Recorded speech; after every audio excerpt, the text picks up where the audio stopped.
If you like this video, please give it a thumbs up and hit the subscribe button as well as the bell to be notified of future videos. Thank you. Hello Internet, I'm glad to tell you that we got a sponsor for this video, and I wish to thank the sponsor for keeping the legacy dream alive and supporting the legacy which we're creating here for the South African security forces. And if any of you watching here wish to advertise on legacy, just contact me. But for now, let us see what our sponsor has to say and let us support our sponsor as well. Thank you.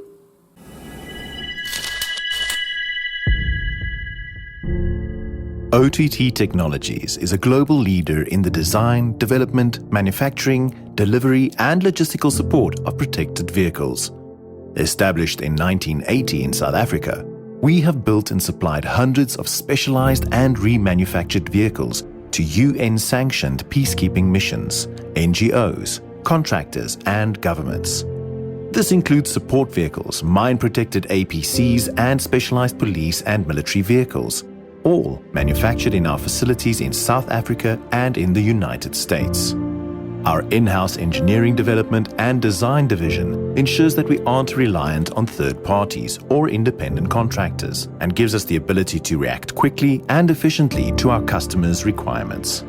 Our vehicles are tested in controlled and real-life battle conditions, and protection claims are corroborated by independent third-party certifications. In an effort to expand an already lucrative menu of products and services, OTT acquired LMT Products and ADG Mobility to add new dimension to its already formidable offerings. LMT provides additional products and capabilities, and ADGM brings a class-leading capability in design and protection, specifically flat-bottom mine protection. We offer global after-sales service, training and product support to our clients. Integrated lifecycle support and product lifecycle support is an integral part of our product support service and commitment to our customers. This can be tailored according to the need and requirement of each client. Commissioning of the vehicles and sign-over takes place at a location as prescribed by the client. The vehicles will be inspected and tested to ensure no transport damages. We ensure no longer available parts or NLA is supported and available by dedicated procurement members. The integrated parts catalog is provided to the client to order spares. We offer basic driver training, difficult terrain driving training or advanced drivers, maintenance training and logistics training. In order to receive a competence certificate, trainees must pass various theoretical and practical assessments. Our technicians can be deployed to assist our clients with maintenance, repair and in-service training. We offer technical and maintenance support for up to 1 year or periodic support as required. During the warranty period, our specialists will assist clients with suitable solutions, and clients use the feedback and failure report system. Our mobile workshop repair system is just one module of an entire system designed to support OTT's products in the field. The workshop is equipped with high-quality tools and machinery that provides for easy and user-friendly repair in the field. OTT enjoys a world-renowned reputation of excellence and battle-proven products that operate throughout the world.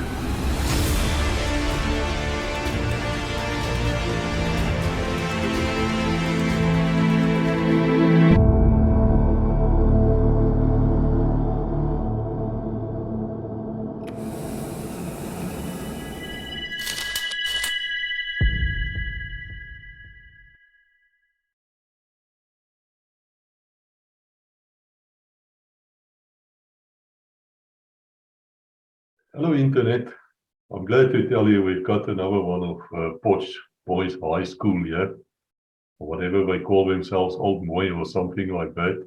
You will recall that Nick Mostert, the Norris Crooks holder, as well as Colonel McKeel Alexander, the paratrooper Supremo, all of them were at this school, and now this guy comes along and he says he was at that school as well. So it seems to me there's something about Potch. But anyway, his name is Mark Draper. I believe he was in Freeside And he says he's going to tell a real trippy story, but of course, you know, these people from Potchefstroom High, they speak in a different way. But probably will not have trooper language, we'll see. But anyway, mate, you're most welcome here. He's been waiting for months. And I want to say to all of you, contact me if you have a story. Even if you have to wait a few months, I will get to you. I promise, I will get to you. So Mark, it's over to you, man. Where do you come from? Where do your parents come from? Hi, Chris. Thanks very much for this opportunity. And as you say, I have been waiting a long time, but all good things come at some time. You understand? Yeah, I was born in Cape Town in 59 to a very loving family, God-fearing family, Christian family. I was the only child for about 8.5 years. And then my brother Paul was born. And a few years later, my brother Andrew. And then a year later, my sister. So as my mom says, they found the recipe suddenly. And they've had three kids in short notice. We moved up to the Transvaal, as it was then known, in 1969. My dad worked for the government in public works, and I went to school here in the Transvaal. And then when about standard 7, I wasn't doing so well at school, and I was one of my vices was listening to all the Afrikaans stories on Springbok radio. And the one day, my mother got so cross with me that she actually threw the radio at me. And of course, it was the only radio we had in the house, so my dad couldn't listen to the news that night. And she says, "This son of yours must go to boarding school. I'm tired of him. He never studies. He never does anything. He's always lying on his bed listening to these stupid Afrikaans stories." And then there was a decision that I would go to Cape Town or to Wynberg Boys, because my grandmother was in Cape Town still. And my dad had been at Wynberg Boys many, many years, obviously before this. And then the opportunity came one day at church, I think it was. A friend of my dad's spoke to them and said, "Well, why don't you send your son to Potch Boys? It's not that far, and my son's there, and at least he'll know somebody." So one Sunday afternoon, we got in the car and we drove through to Potch, and we met McFarlane, which was then the principal of the school. And he showed us around, and well, standard 8, I ended up at Potch Boys. It was a great 3 years I spent there. The discipline, just the being with boys and you know, doing what you wanted to do. And although there was a lot of discipline, having set times to study and stuff like that was a great help for me. And anyway, when I got to Potch Boys in standard 8, I was a new boy, what they called a new boy. And luckily I didn't have a matric to skivvy with, but I had to sit at the new boys' place at the table. And there you had to, the matrics there was a matric and 2 standard 9s, and you had to butter their bread every night for them and in the morning. And there's so many stories I can tell you about that school. I think it'll be an episode by itself. But I think the discipline and the structure was very good for all the boys to get that. And I was placed we had the A, B, and C class. Obviously, the A class, the clever uns, and the C class, the maybe not so clever guys. And I was actually promoted to the B class for standard 9. And I almost failed standard 9 because of English. Languages is not my strong suit. And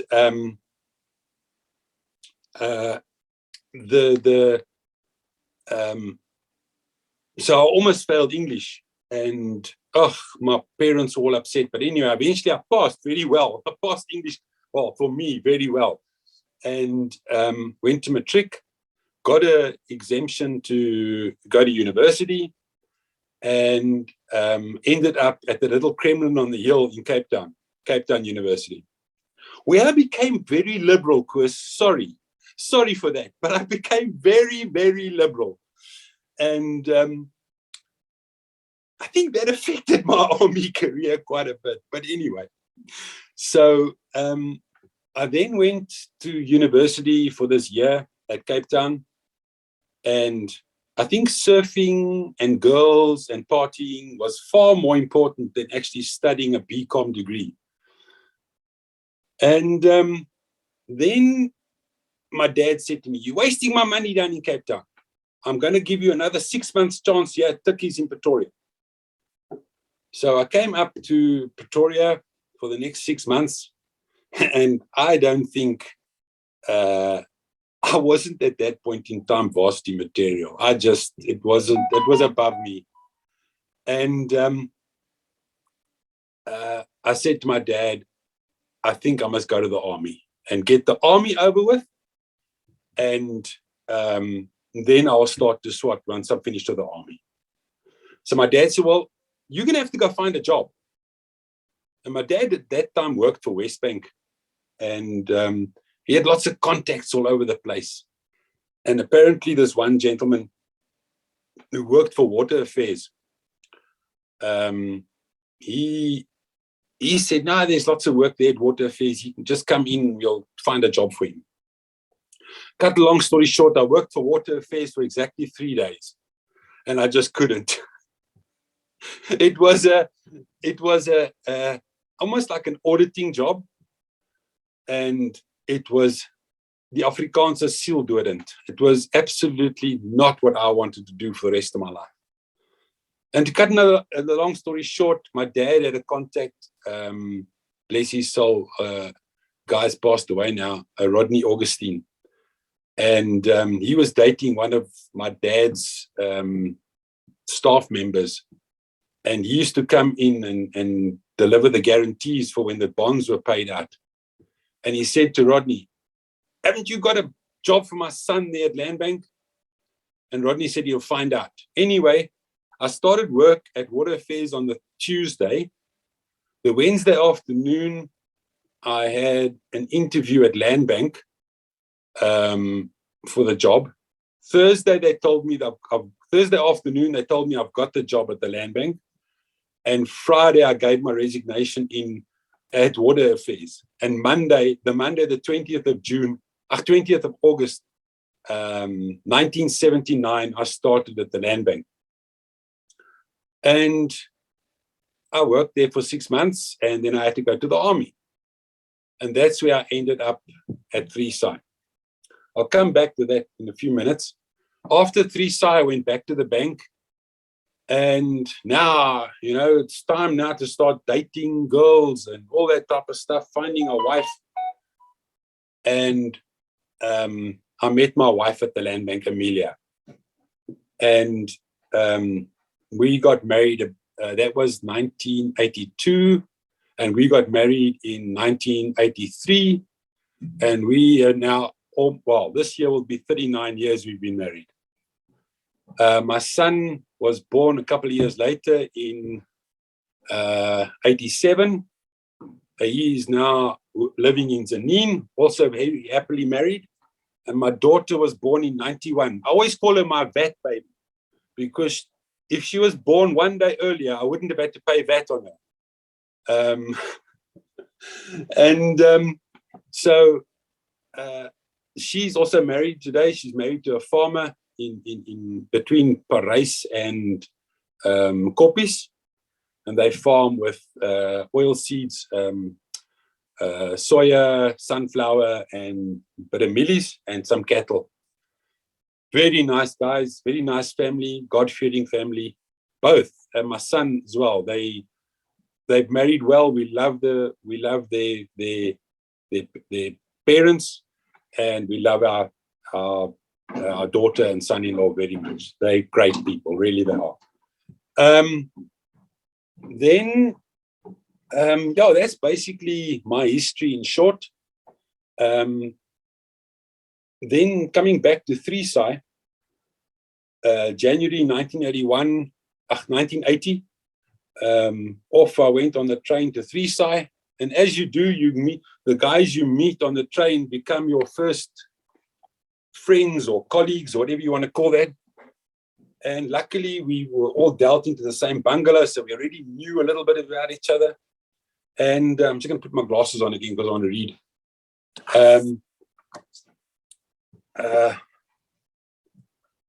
And yeah, it was, as I say, I can't remember much about those first couple of weeks other than getting kit and having your hair cut and doing your medical and stuff like that. But as I was saying to you earlier, Chris, it's amazing how guys like McGill Alexander and Nick have achieved so much in their lives from being at Potch. And it's great that they can also say that Potch had such a huge influence in their lives, Potch boys. I want to show you, before we go further, I want to show you that book I got that I showed you earlier, the college footprints. I got this yesterday.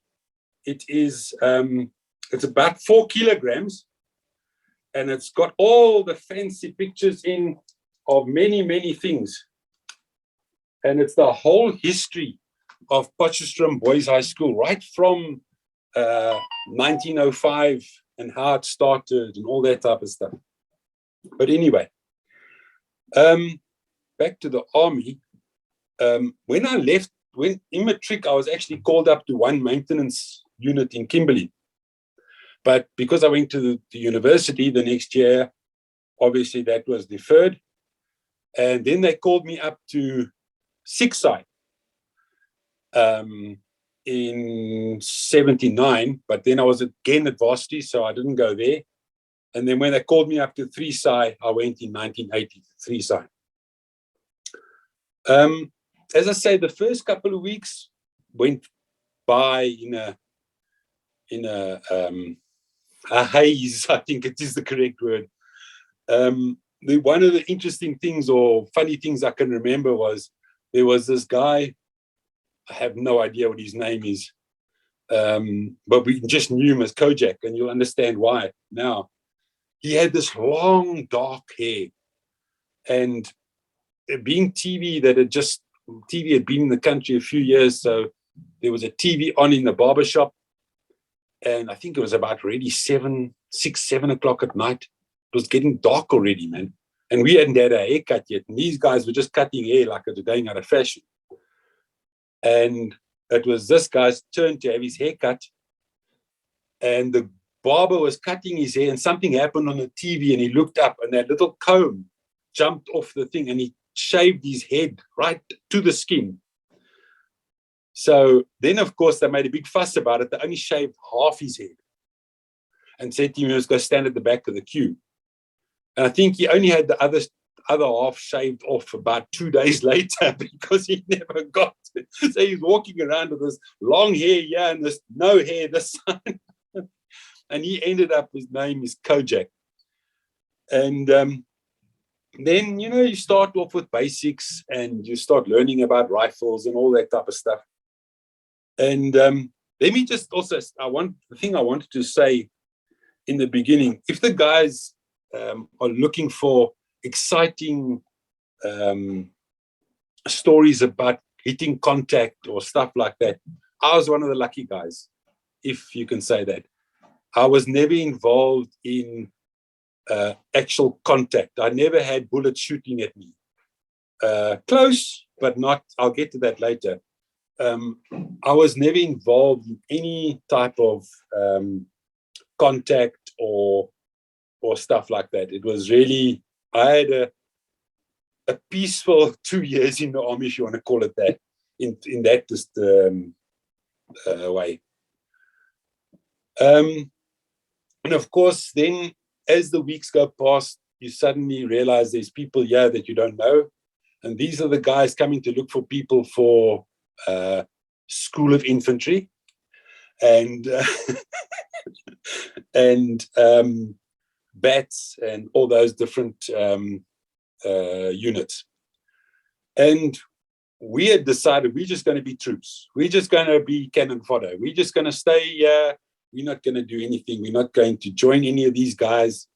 We're here for 2 years and we're going to make, we're going to do what we're going to do. And the one evening, this corporal came into I think it was a corporal in a loot, came into the bungalow. And I don't think they had enough guys to go to the School of Infantry, or as commonly known, infantry school. And they started talking to us and they're saying, yeah, but you can be a loot or you can be a corporal next year and you won't have all this nonsense and stuff. And eventually they decided, or we decided, 2 or 3 of us, maybe it's a good idea we go to infantry school. And it wasn't 2-3 days later, we were on the train down to Oudtshoorn. And of course, sorry, I just want to open the door for my cat. Come inside.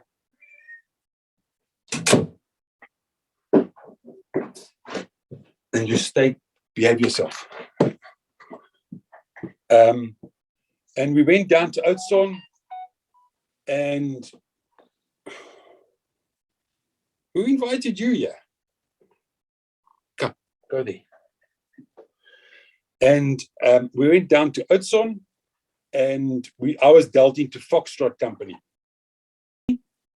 And we were really in those new prefab bungalows, ready on the I don't know which side it is, but at Badkop side of infantry school.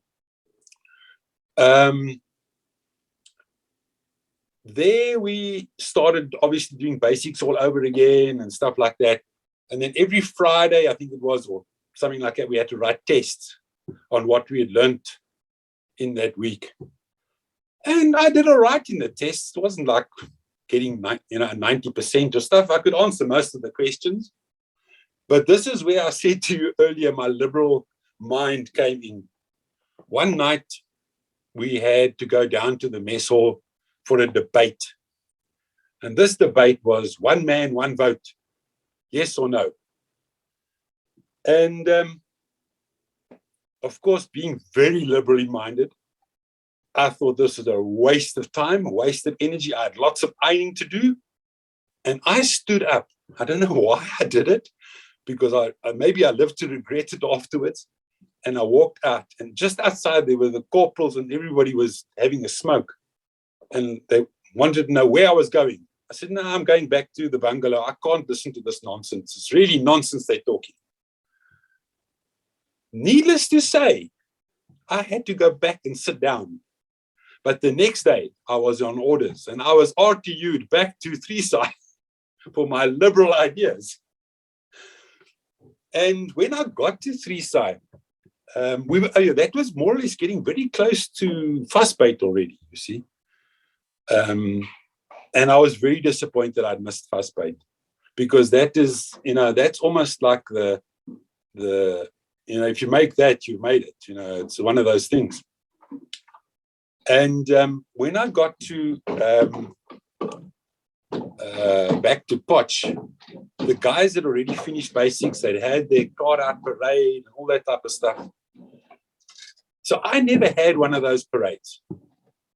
But they'd already been dealt into section leaders, drivers, medics, signalers, and all that type of stuff. And they said, where do you want to go? So I said, no, I don't, okay. They said, well, you've come back from Oudtshoorn, why don't you go to signalers? Not to section leaders. So I said, no, okay, that's fine. I'll go to section leaders. And I joined the group that were doing section leading. And the one morning we went out to this, I think it's Dirkie Skietbaan, the shooting range, there near Bereda. And we actually did very well. That's the day I actually shot my bronze bulky. And we then were told that there are only 2 vehicles at the road. And the first guys that, when those vehicles are full, the rest of us have to run back to the base. And that's far. But being as fit as I was, we had to go around the red flag on top of the hill and then down the hill to the road. And I must have been, I don't want to lie, but first 10, first 15 guys around the flag. And as we went down, I must have stepped on a rock or something and twisted my ankle. Went down in a ton of dust and whatever, and ended up at the bottom of the hill and about last. So needless to say, we formed up into, as the guys got there, they formed them into platoons, not, or your, what's the name, platoon, and your normal platoon, and then you would double march back to Potch. And of course, my leg is sore, so I can't keep up. And of course, every now and then he stops the platoon. He says, "Well, jou maatjie, werk nie saam nie, né? Daar gaan julle. Gaan om my boom. Jou maatjie kan hier vir jou wag." Of course, that is breaking you down totally. You know what I mean? You can't. I could just not run. You know what I mean?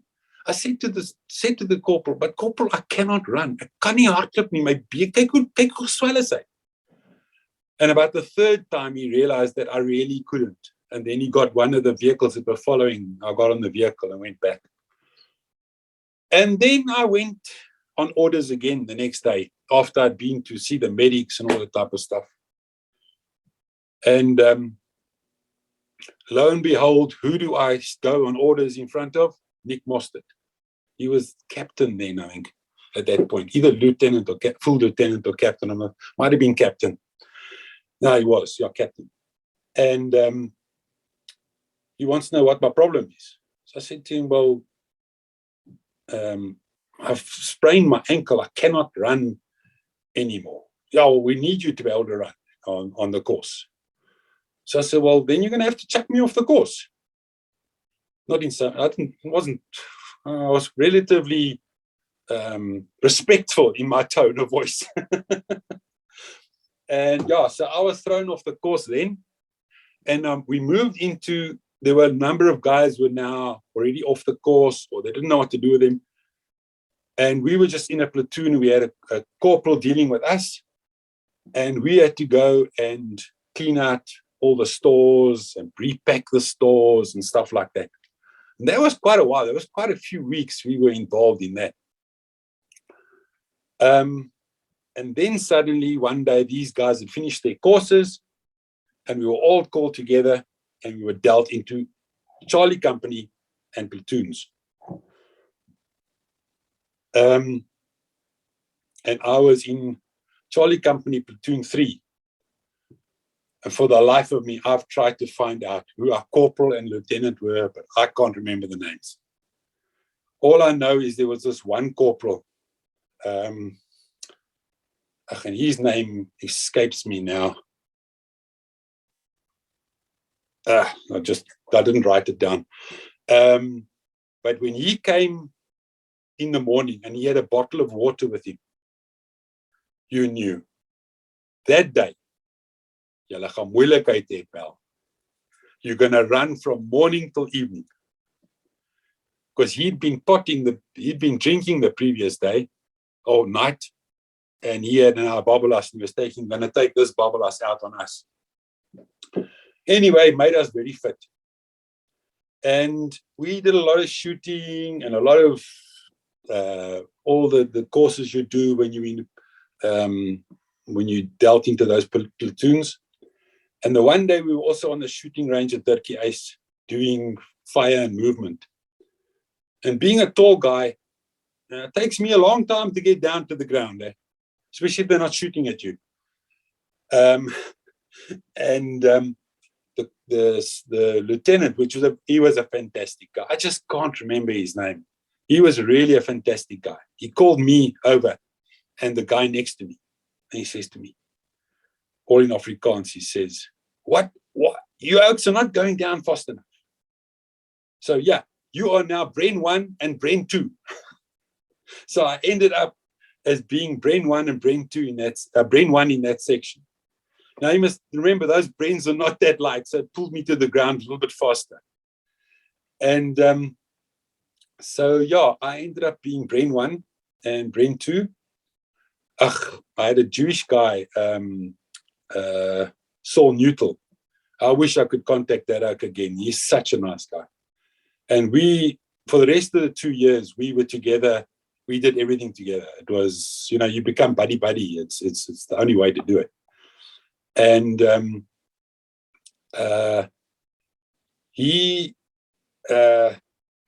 So then I was brain 1 and he was brain 2, and we had a section, a one-liner, a corporal who was in charge of us, and our section leader was a guy by the name of Willie. But he was much younger. I think he only turned 17 or 18. So I was turning 21 almost. So it was a bit difficult for me to listen to this 18-year-old, you know what I mean, or 17-year-old. And another time we went out to Blowboss area, or whatever they called that area. We were doing fire and movement. We did lots of fire and movement, practicing and training and stuff like that. And we were coming back from where we had done the fire and movement along this dirt road. And of course, the guys were dragging out. They were tired. And of course, the corporal stopped us and he gave us a bit of a hoppy. Couple of push-ups, couple of sit-ups, couple of this, couple of that. And the guys were muche, and they were moaning. And I said to them, man, shut up. Let's get this over with. It's my 21st birthday today, so just keep quiet. Let's get on with it. And so, yeah, that was how I spent my 21st birthday, getting an oppie in the veld. Then my birthday is in July, so it's now, you know, in Potchefstroom in July is very cold. And I think I've got cold twice in my life that I can really tell you I've got cold. The once was when I was at school. A friend at Potch, a friend of ours used to row canoes for Potch University. And then he would take us to the Potch Dam on a Saturday or afternoon, Wednesday afternoon, or whatever it was. And then we'd do some rowing and then run back to school. We'd been doing cross country or something, you know, just to get out of that school grounds. And it was in the week, I remember, and him and I were on the dam and the wind was blowing a bit. And I said to him, no, I'm going back. It's too cold. I'm getting too cold here. And as I turned the canoe to go back to the boathouse, the waves, I got caught up in the little waves and I threw that boat over. I must have been about 20, 30 meters from the shore. I tell you, I've never been so cold in all my life. And of course, it's not my canoe, so I have to save the canoe, save my life, and get to the side to get out. And anyway, I survived that and got the canoe back safely to its place. And then also in July, we had to stand guard at the airfield in Potch. And I think that's the second time I've been the coldest in my life. They actually dug, they'd been digging trenches to put water pipes or something, but they were deep. They were about 6-8 foot deep. And we got into those trenches and sat there to get away from the wind with those bikies on, our boss bikies, those jackets, everything. We had all our clothes on. We were still freezing. Blankets. It was freezing cold. So I don't know how much guard duty we did, but other than hiding away in a hole. Then we went, we did the conventional training out in the Western Transvaal. And obviously you got to go dig trenches. And I think they look for the hardest ground they can find, the stoniest ground they can find, and tell you to dig a trench there.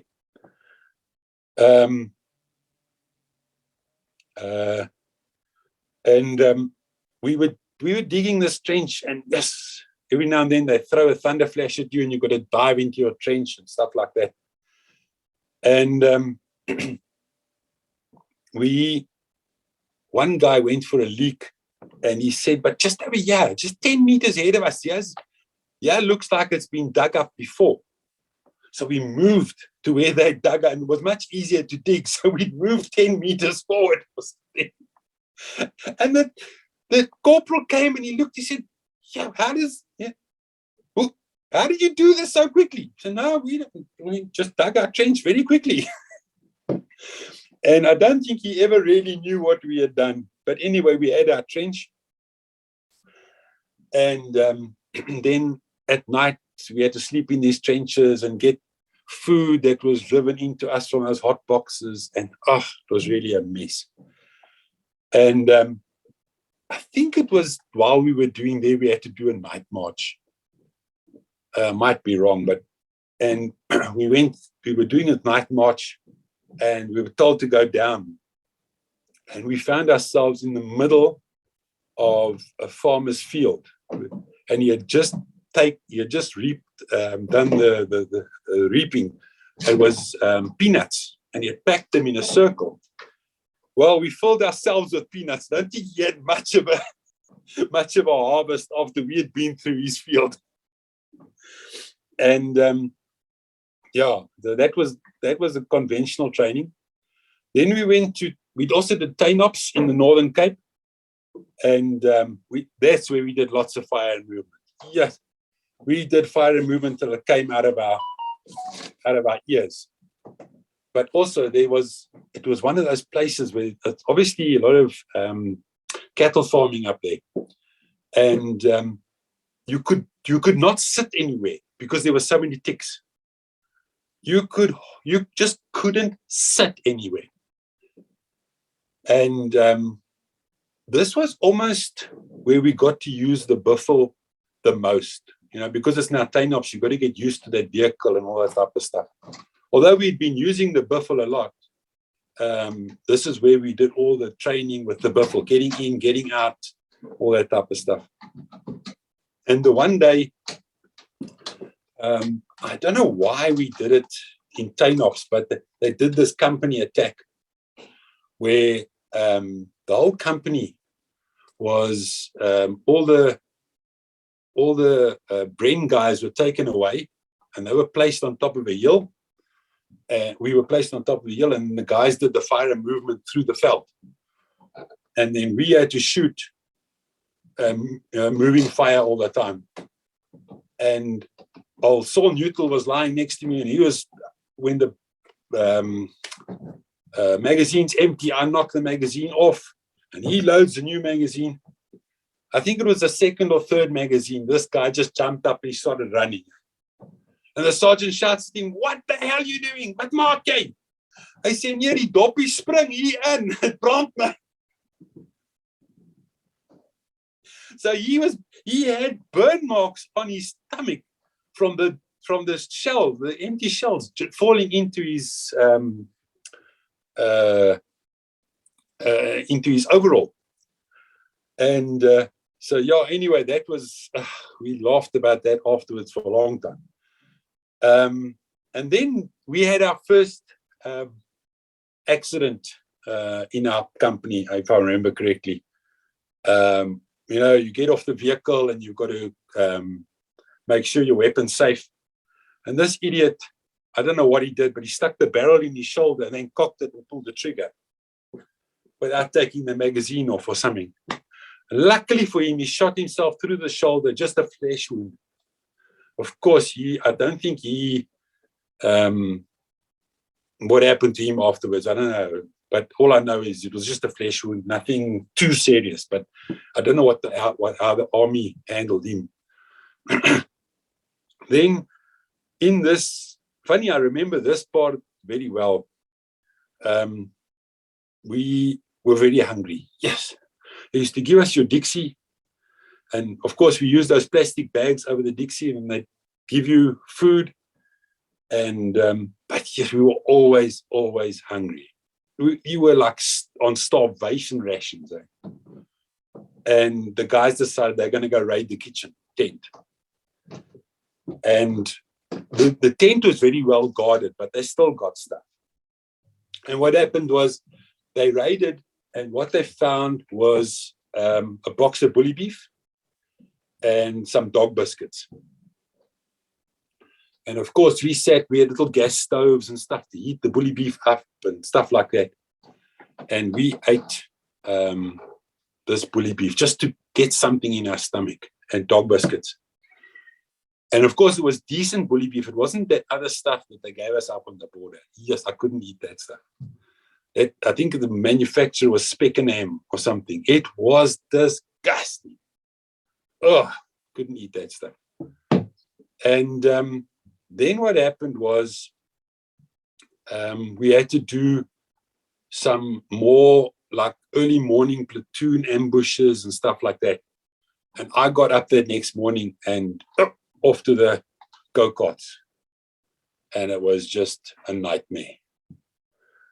But I thought, okay, we'll survive. I was feeling a bit dizzy, but it'll be okay. All got cleared on again. And I just said to the corporal, sorry, corporal, I'm not going to make it. And he came and he looked at me and he says, "Jy's so bleek soos 'n hoender." And he says, "Take this man to the medics." And of course, I've got an overall on, and they put this drip on with my overall on, and they give me a bucket. It didn't work out so well, because anyway, so I spent, I think, 2 days being rehydrated in the medic tent. And by that time, that phase was over. We were back on the vehicles, back to Potch.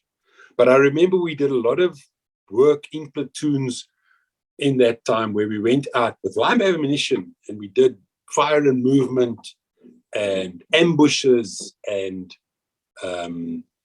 all the general work that patrols, different formations and all that type of stuff.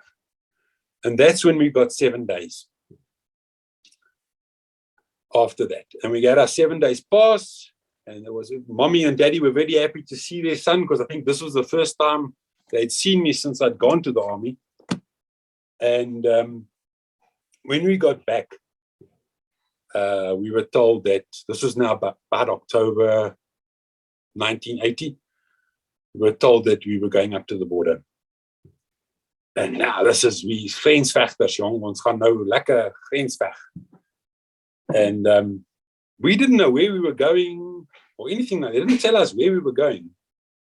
And we got to Waterkloof Airport, Air Force Base, and we got onto the C-130 or C-160. I don't know which one it was. I'm not too good at that. And off we flew. And we went up to, and we landed at Mapacha. We didn't know where Mapacha was. We'd never heard of the place. Eventually it drifted around and we were in the Caprivi. And they put us just outside the Mapacha Air Force Base in the veld there. We had like a company base that we'd set up, but we were all, no tents or anything, it was all bivvies. And this is where we did our evaluation, for the first evaluation as such. And we went through a lot of stuff. We had to march, drill, even drilling, all types of different evaluation. And as far as I know, it was determined that our platoon 3, was one of the better platoons. I won't say we were the best, but we were one of the better platoons in evaluation. And we got to learn how to shoot the 7.62 Browning, which we had never even seen before. Being the Bren 1, I got to work Bren 1 and Bren 2. We got to fire the 5.0 Browning, which was great. That was, that thing is, I wish you could carry that thing around with me, It's great. But we still had our Brens. We didn't have LMGs yet. The belt light machine gun. And we went into, once we had finished the evaluation, we went into Katima, and we were put in tents, and we were there about maybe a day and a half, when we were told the platoon is being divided into two sections, or two sticks. The one stick would go to the anti-aircraft guns in Katima, and the other stick will go out to a platoon base on the river a bit further east. And we were the lucky platoon to go on the river to the platoon base, or the lucky stick. And when we got there, there were some campers in the base, and they were just too happy to leave everything and go, because they were going home now.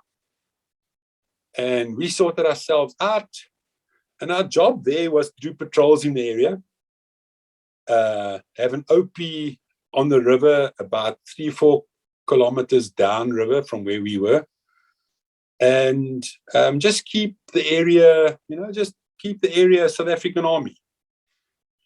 And although we heard afterwards that the war had actually been, by 1980, the war in Caprivi had actually been won.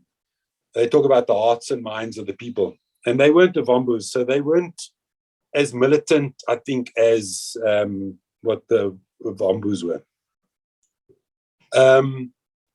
And so we go out on our first patrol. Of course, you're going to kill yourself laughing. Ons is grensvechters. Ons is nou ou man. This is our first patrol. Yes, how stupid can you be? I didn't take a sleeping bag with me. I didn't take a ground sheet with me. What do I need that for? Sleep on the floor. Yes, Chris. And stop. We go out, and the first day, the first night, we find a place to sleep, and we stand guard. Everybody's 2 hours. Yeah, at about 10 o'clock at night, I was so cold that the guy who was standing guard said, okay, climb into my sleeping bag. And so we went from sleeping bag to sleeping bag for about 3-4 days, because it wasn't a long patrol. I slept in different sleeping bags every night just to keep warm. Stupid, man. Yes, you can't think how stupid we are. And we didn't see anything funny, or the only thing we picked up was we found I think it was a G3 magazine. We didn't know what that was. We thought, oh, something special. But they eventually worked out there was a G3 magazine. And then we got a message, we're going to move to a second base. But this base we had to build ourselves. Oh, wait, I forgot the other story. We had, in the Section 3 guys, there were a lot of guys from Cape Town. And, their Cape Town accents and stuff like that. And they were the real daggerokers in the platoon. And whenever they disappeared, they came back with their bloodshot eyes, and you knew they'd had a couple of zolikis somewhere, or a pipe or two. They taught me how to do all this stuff. But I've never done it. I just couldn't get it. I just couldn't get it right to do it. Although I used to smoke quite a bit. And the one morning, it was still early, man. We got up and we were in the base, in that platoon base, and the loot was there, and we were chatting to him. And it's amazing how those guys' attitudes change as soon as you get on the border. They're different people. Different people. And we were sitting there talking coffee and dog biscuits and rusks and stuff, when this one, out of the one tent, comes this poop. Yeah? The whole, I think you heard it, the kilometer away, right? And everybody like suddenly stunned into silence. And then this voice comes, "Môre hol, ek's voor jou wakker vanoggend." This guy of Fire, we called him Fires, Van Vieren. He was hysterical comic. That's the type of thing he would do. Anyway, then we went to the second base, and we had 2 black troops with us, who they were not very happy with the food they were getting. So they went out on their own to go find some veldkos. And they came back with turtle eggs. I didn't even know you got turtles in that area. They came back with some turtle eggs, and they came back with a lakavan. And that was their food that night. I didn't eat the turtle eggs, but I did try the lakavan. It wasn't unpleasant at all. Also, at that point in time, we were at the OP. There was an OP down the river. And we used to go as a section out to the river, and we'd hide ourselves in the little bushes there. And one evening, because look, there was a curfew. No, after sunset, you couldn't move around, and before sunset, they weren't allowed to move around. And on the other side of the river, now you must know that Zambezi River is wide. I don't know, 500 meters, 600 meters. I don't know. It was wide. We could see a Zambian guy, or we presumed he's Zambian, cleaning out his dugout. And we're wondering, where is he going now at this time of night with his dugout? So we all get ready we're all aiming at this. Okay, he's coming across the river. We're going to arrest him and find out what his story is. And Pine, the skitter number 1, he had his rifle, and he moved his, hang on, sorry.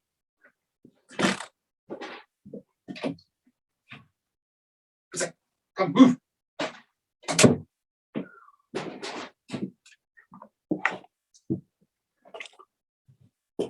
Okay, I'm back. So he moved his arm, and as he moved his arm, he pulled the trigger. And you saw this tracer shoot across the Zambezi River.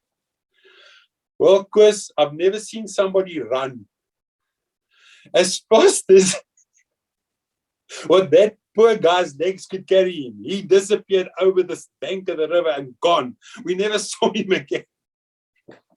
The next 3 days, that boat was just lying there. He never moved. Another interesting thing we saw there was apparently there's lots of hippos in that river. And one of the hippos had died, or they'd poached it or whatever. And how they cut that hippo up for meat. And also we used to sit. Look, I'm not a great reader of books. At that point in time, I never used to read books. I used to hate reading. And Saul Newton had got a couple of books from his mom and sent him some books up. And one of them was Cain and Abel. I think it's Jeffrey Archer. And he said to me, man, read this book. You talk too much. And I can't read when you talk such a lot. So I said, yeah, read this book, and then you can have the other one when I'm finished with it. So I don't read such a lot. But we used to sit in that river, Chris, up to our waist, sit on the ground, legs in the water, reading, not thinking that river is infested with crocodiles. How stupid you can be.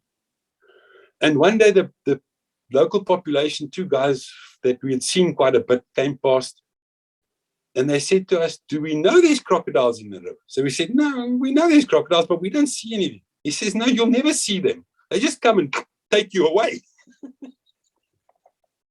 So needless to say, we kept out of the river after that. We also did a bit of handline fishing for tigerfish. Our radio operator, Ovamboland, he had brought with him some line and hooks and stuff.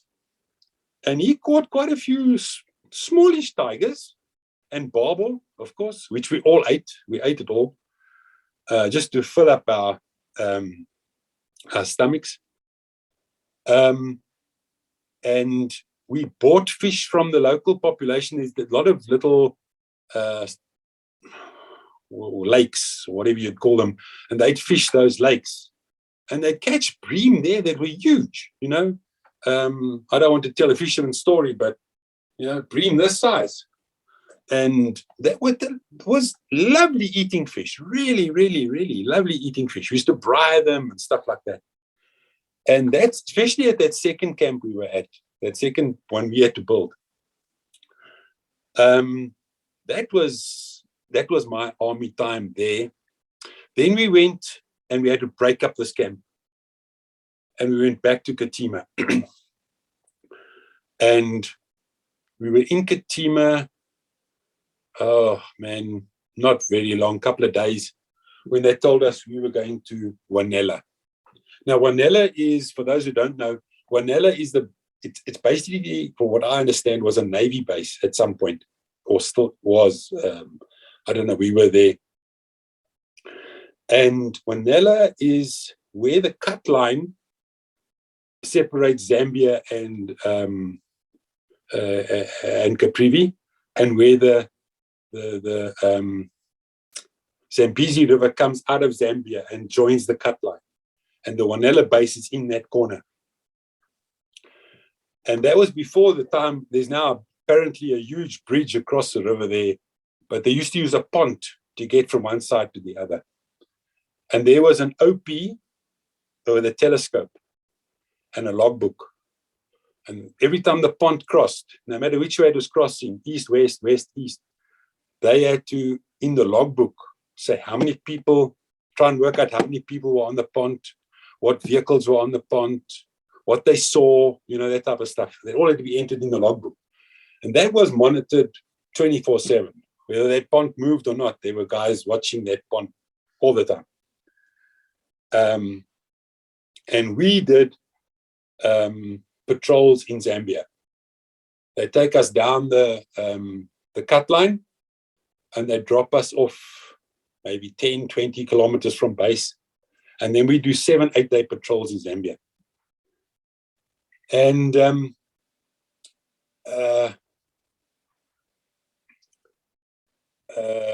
this is where, and I only realized it the other day, and I forget which op it was, late in 1980, in Angola, where the 3-2 battalion guys were, stuff like that. We were actually being used as basic stopper groups, I think, or patrolling the area to see if the guys are coming, you know, trying to escape through Zambia. And only, as I say, after listening to all the guys from 3-2 battalion and the recce's and stuff like that, the operators, I realized that that's what we were being used for. We were being used as stopper groups, or just patrolling in that area just to see what was coming through. But I must say, we saw more animals than what we saw any people. We didn't actually see any people. We found one barefoot spoor, which wasn't going in the correct direction, we thought. We saw elephant. We were in a TB one afternoon, and the guys were chilling, and suddenly the OP just let us know, just sit still, they're coming. We said, who's coming? He says, the elephants. And these elephants walked through our TB. It was actually quite a frightening but amazing experience to see this elephant up close. Right, yeah, you know, so close to you. And they came through the TB and just continued on their way. And then we changed our pants after that. And also, the one day we were going out on a patrol, and I think it was actually just a vehicle patrol along the cut line, if I remember correctly.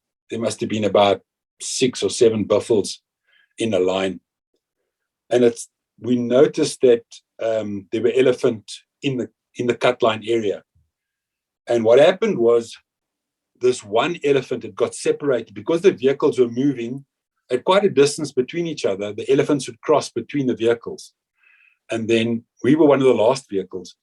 And this one elephant had got stuck on the left-hand side, or you might probably say the southern side of the cut line. And the vehicles are now between it and its friends, the rest of the herd. And it's charged our buffalo. Well, being the brain number one, I'm sitting right in the back in the corner, and this thing's coming at us, right? What do? You know, you can't shoot the elephant. You could just, and the guy in the buffalo revved the buffalo. And I think the elephant thought, no, maybe this thing's bigger than I thought it was. And it shoot around the backyard and disappeared into the forest behind us. But yeah, that was an amazing experience. And then I want to tell the story of one of our guys getting lost. We went up to, we were doing these patrols in Zambia, 7-8 day patrols in Zambia, and they used to drop us off, and then we'd go into the Caprivi side until last light, and then move across the cut line, have a TV, and the next morning we'd begin our patrol. And we'd walk far. Yes, I don't know how many kilometers a day we used to walk. We'd walk far, man. And the second night, we went down because now we're going to find a TB for the night.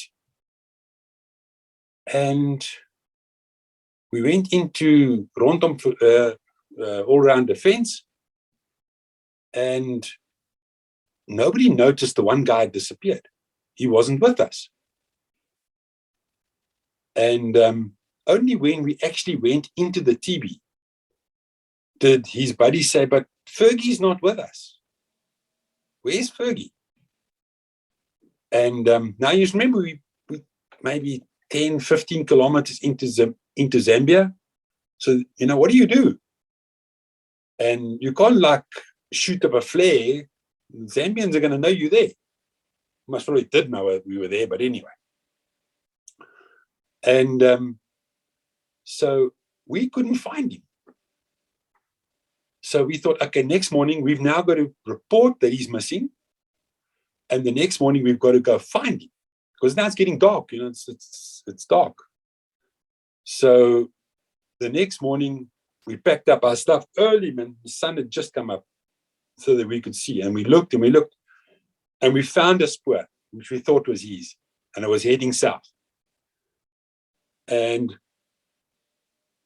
we just walked. We just followed the spoor. And eventually we got to the cut line, and we saw the spoor turn towards the base. And we thought, okay, we're just going to make comps to the base and tell them we found his spoor. And as we were making comps, they said, no, they've picked him up, because they came with the buffles this way, and they picked him up on the cut line. Needless to say, he got a bit shouted at, but he tells the story of how scared he was.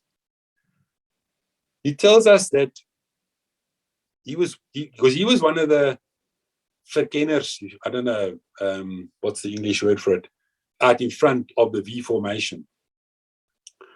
And he says he looked around and he saw one of the guys, so he knew he was fine. And he was walking, and he looked, and he didn't see the guy, and he thought, okay, he's just behind a bush or something. And he walked some more, and he looked the other way, and he saw nobody. So he went down, because now waiting to see if he could find somebody. And he said nobody turned up. Now what does he do? He's all alone. So he walked back on his spoor, but now it's getting dark. He walked back on his spoor, and he couldn't find us. So he thought, okay, now I'm by myself. And he walked as far as he could walk in that light, that darkness, that last light. And he found a bush, and he crawled under the bush, and he took his knife out, and he stuck his knife in the sand next to him, loaded him, made sure his rifle's loaded, and that's how he sat most of the night. If anything's going to attack him, he's going to attack first. And the next morning he got up, packed his stuff, and he just headed south. He knew that was the correct thing to do. And yeah, he says, but that night, he has never been as scared as that in his whole life. But anyway, we found him, and that was it. Then we were there from, as I say, from October till, if I remember correctly, late January, early February. But now you must remember our loot had clawed out, and our sergeant had clawed out because they were just national servicemen. And we got a temporary loot and a temporary platoon sergeant from a bunch of campers. And they were nice guys. They were rustig. But we were on a patrol in Zambia when we were told that our new looters had arrived and our new sergeant had arrived. And or platoon sergeant, corporal, whatever you want to call him, had arrived. And we went to we got back to the cut line, and we were told to wait. The vehicles are coming to fetch us, and they're bringing our new loot to us to come and meet us in the veld. And of course, the captain, who was our company commander at the time, I forget his name, got out of the vehicles, and all got out of the vehicles, off the vehicles, and they came, and we were sitting there, and he says to the loot, he just wants to introduce us to Platoon 3, Charlie Company, and he wants to tell the loot that this platoon is one of the best platoons in his company. He is very proud of us because we do what we're told. We operate as a unit. You know, he really, hy het ons geprys, man. Ons baie mooi geprys. And Lieutenant, would you like to say a few words to your new troops? And this guy looked at us, and the first words out of his mouth were, "Ek hou nie van kansvatters nie." And we looked at the oak. He said, but we thought to ourselves, but you know, you've just been told we're the best platoon in the company, and you come and you hou nie van kansvatters nie. So already the guy had phrased us up the wrong way. Anyway, we thought we'd give him the benefit of the doubt. You know, the guys grumbling amongst each other. And he said some other stuff, and yeah, very positive stuff. And ja, ons gaan lekker saamwerk, and this and that and the other thing. But that first sentence, ek hou nie van kansvatters nie.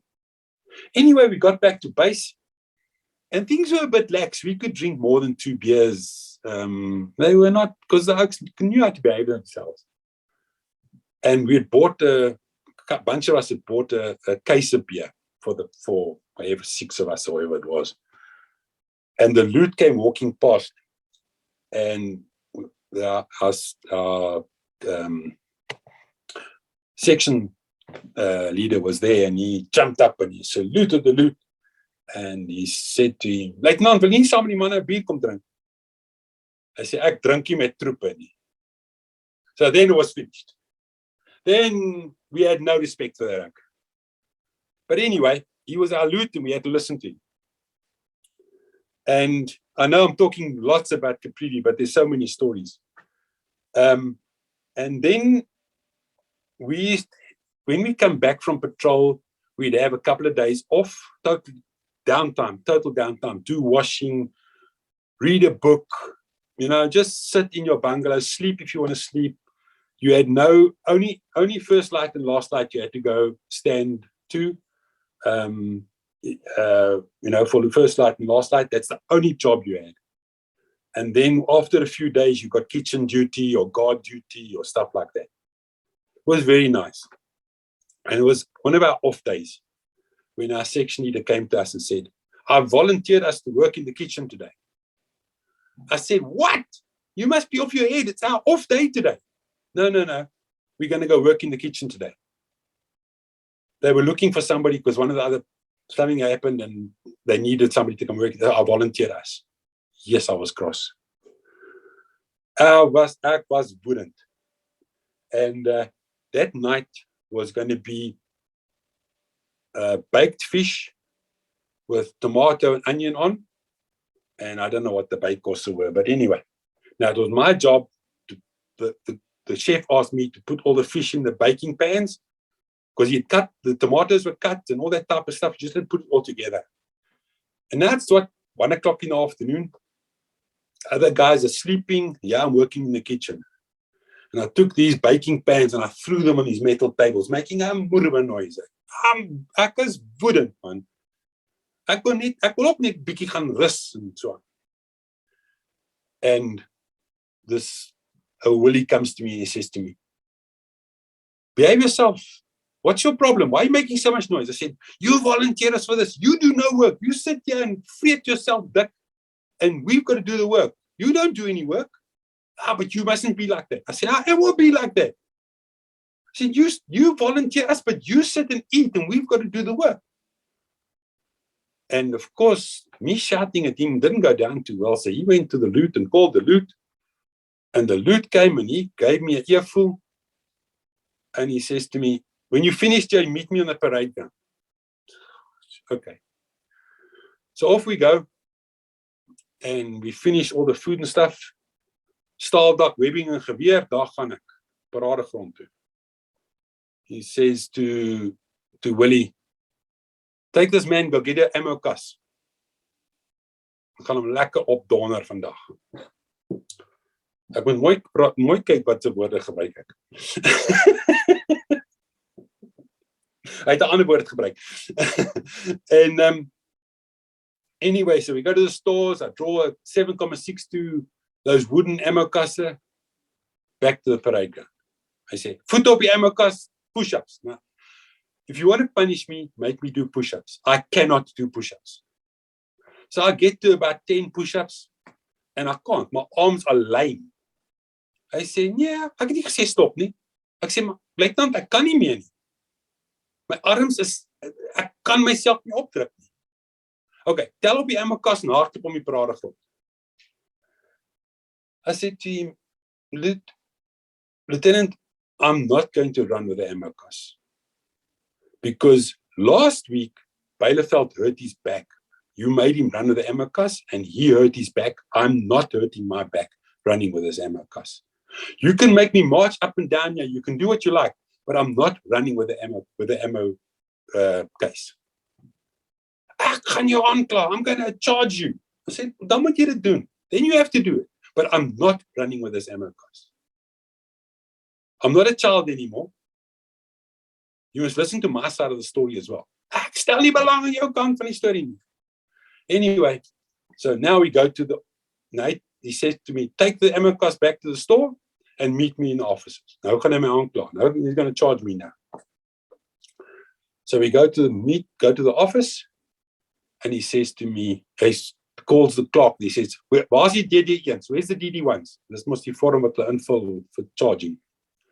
I said, nee, hulle het nie. You haven't got, you must just write the verklaring. So one of the staff sergeant who was acting company sergeant major came along and he said, what's going on here? So it was explained to him. He said, nee man, we haven't got time for this nonsense.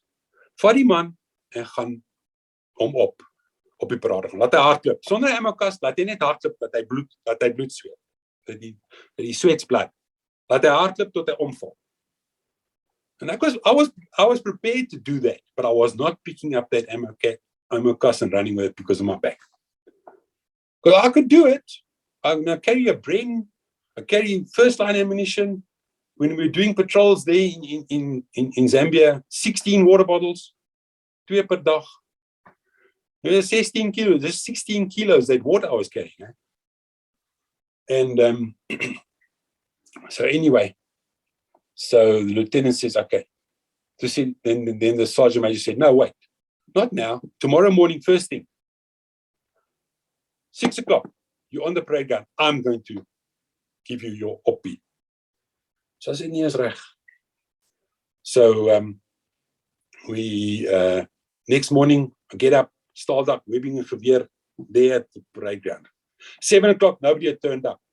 Trek my uit, gaan te Bangel uit. Never heard anything further about it. And then there was another story. If this will be the last story about the Caprivi. We got paid almost every 14 days. And being right in the front of the alphabet, Draper, close to the front of the alphabet, I get my pay number 5, number 6. It's very close. You know, there's not many A, B, C's ahead of me. And I got my 14 Rand, immediately went to the canteen, bought my carton of Camel cigarettes because I only smoked Camel. I never offered cigarettes, and I never took a cigarette from another guy. I said, no, I'd rather have one of mine. Because I felt it's unfair to take somebody's cigarettes if you're not going to offer your cigarettes, because mine are more expensive than his. So now, 10 Rand for a carton of cigarettes. Can you believe it? Because 10 Rand, I think a packet of Camel these days costs over 50 Rand.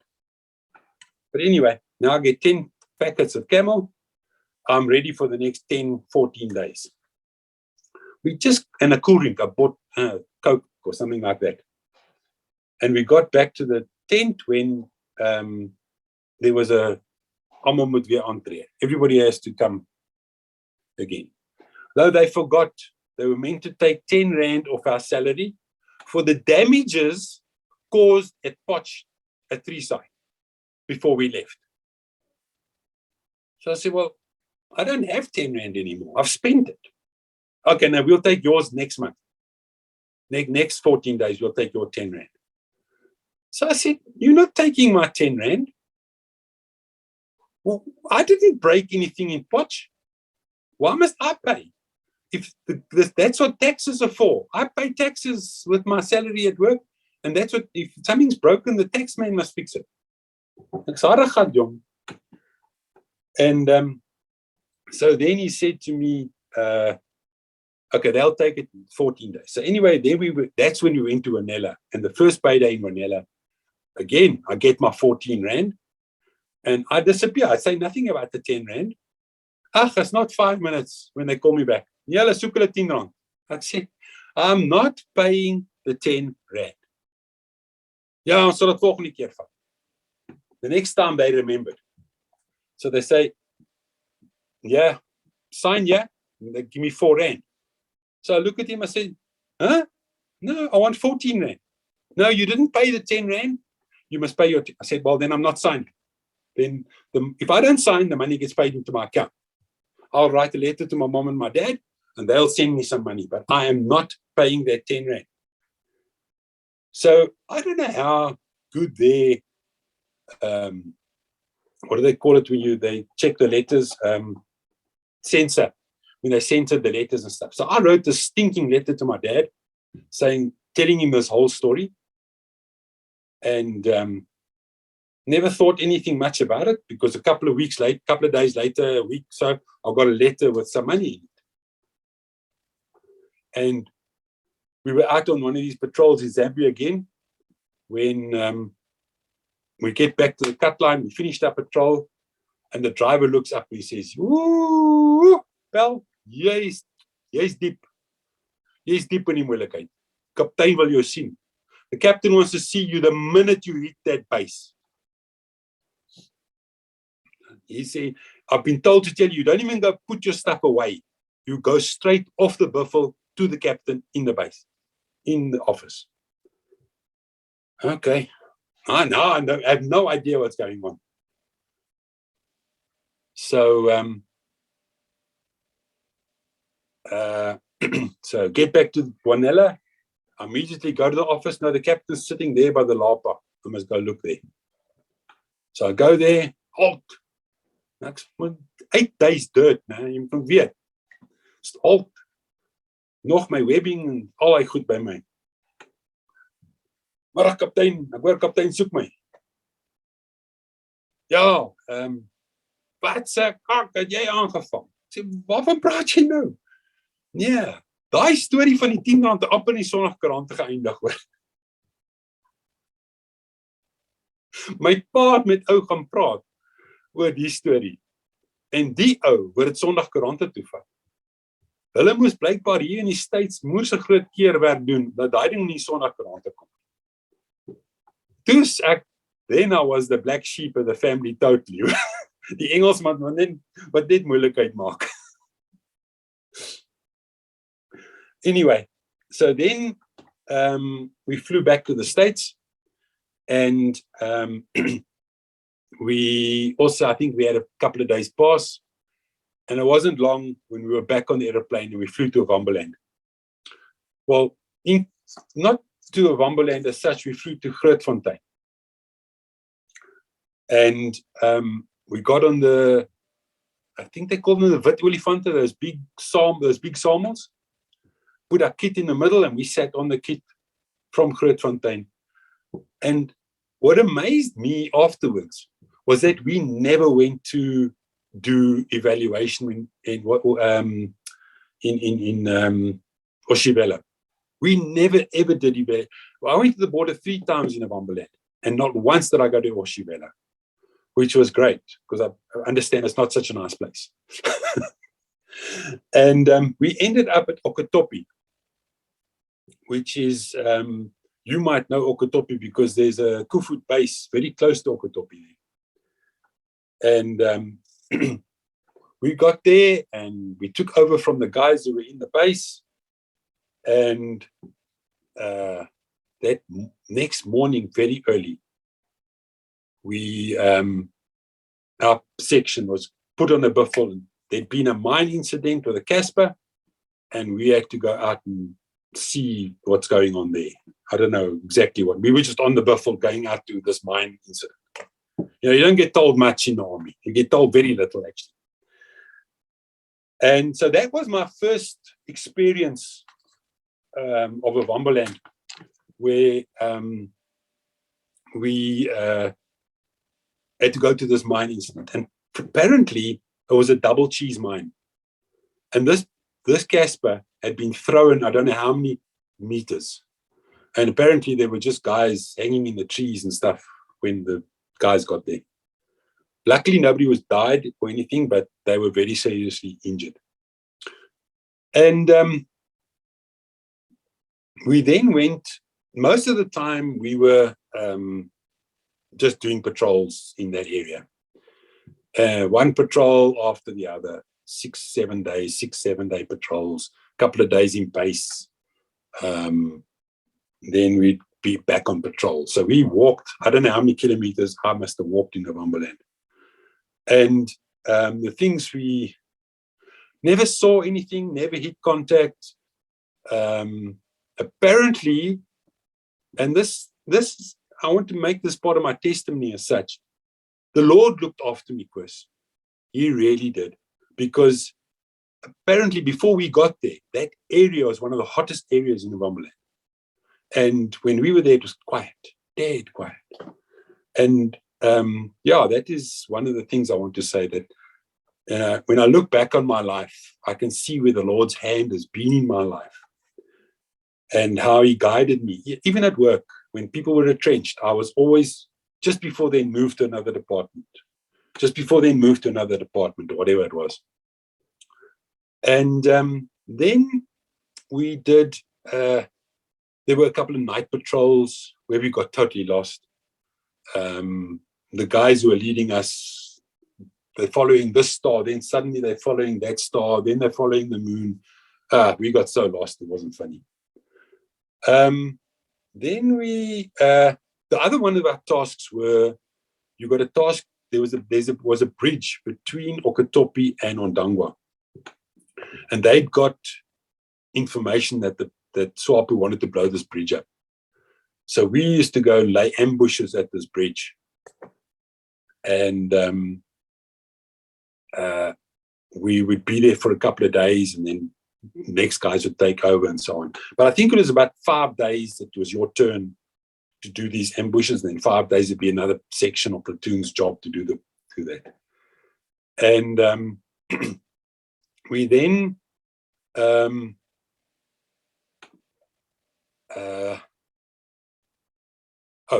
we were there 2 days, 2 nights we had spent at the bridge, and nothing happened. And the third night they pulled us out and made us do a different task and sent another platoon there. And that night the guys came to blow the bridge up. Needless to say, the South African troops, sorry to say it, I think were sleeping because they didn't see them. And one of the guys, when he did realize what was happening, instead of waking everybody up and getting everybody sorted, he started shooting.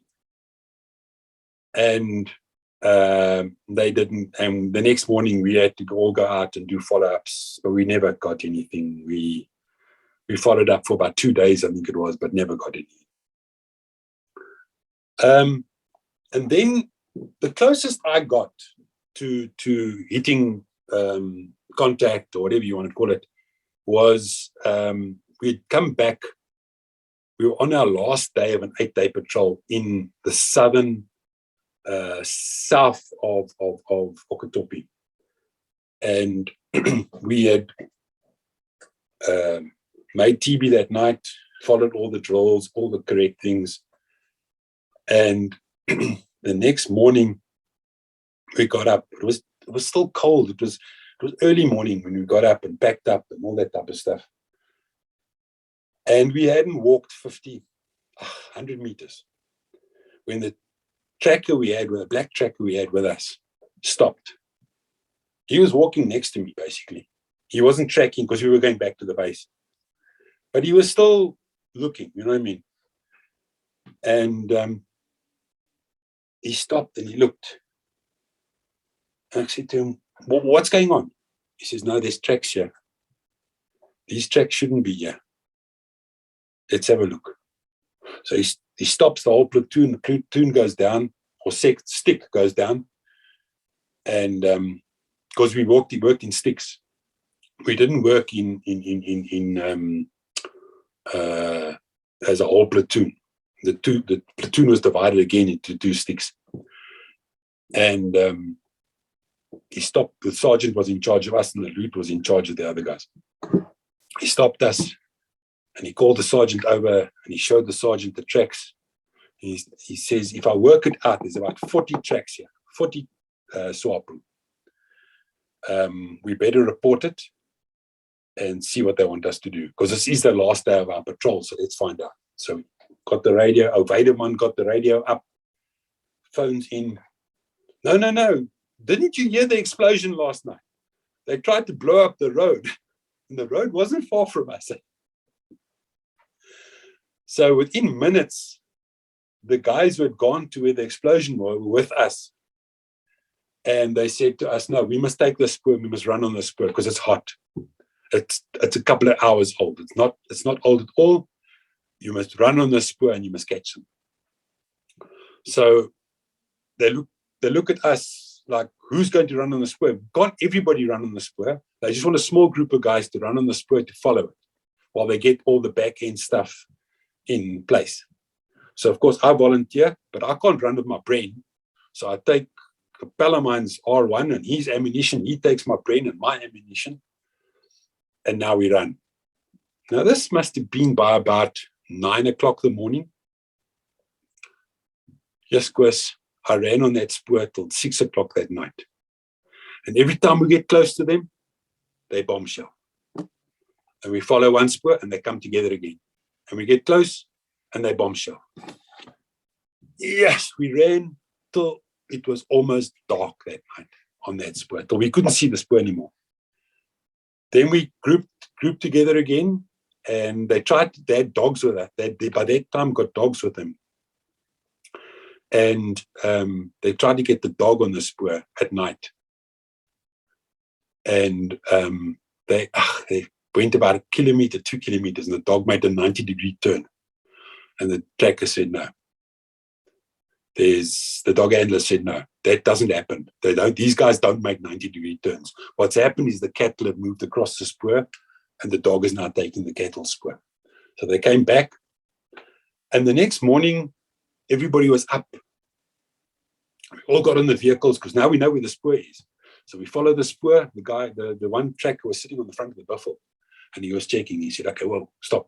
We've now reached the place where they slept that night. But they were only, by that time, they'd bombshelled so and come back together. They were only, I think, if I remember correctly, there were about 10 in the group. And So now we're all off the buffels again, dividing up who's going to run on the spoor. And of course, I'm back. Gaan vir my 'n turk kry. Grensvegter, hier kom ons. En ons hardloop. Yes, I got the trackers running on the spoor. Yes. And we're running, and he stops and he checks and he runs. Stops, checks, runs. And we run and we run. By 12 o'clock, Chris, I was finished. I couldn't pick the one leg up my legs up anymore. So luckily the vehicles had caught up with us and they swapped us around. And Chris, I'm not lying to you. I don't think it was half an hour after that they hit contact. The trackers saw a village, if you want to call it a village, a couple of huts. And there was a mahangu field between us and the huts. And as he went through the bush into the mahangu field, he saw the SWAPO guys walking towards the huts. And he made the guys go down. And then they started doing fire and movement. But those guys were like walking on the ridge and they disappeared below the ridge. And then, of course, all hell broke loose and the guys ran to the ridge. And if I remember correctly from what was told to us afterwards, was that there's a river called the Adilla. It's a dry river bed. And these guys then hit the dry river bed and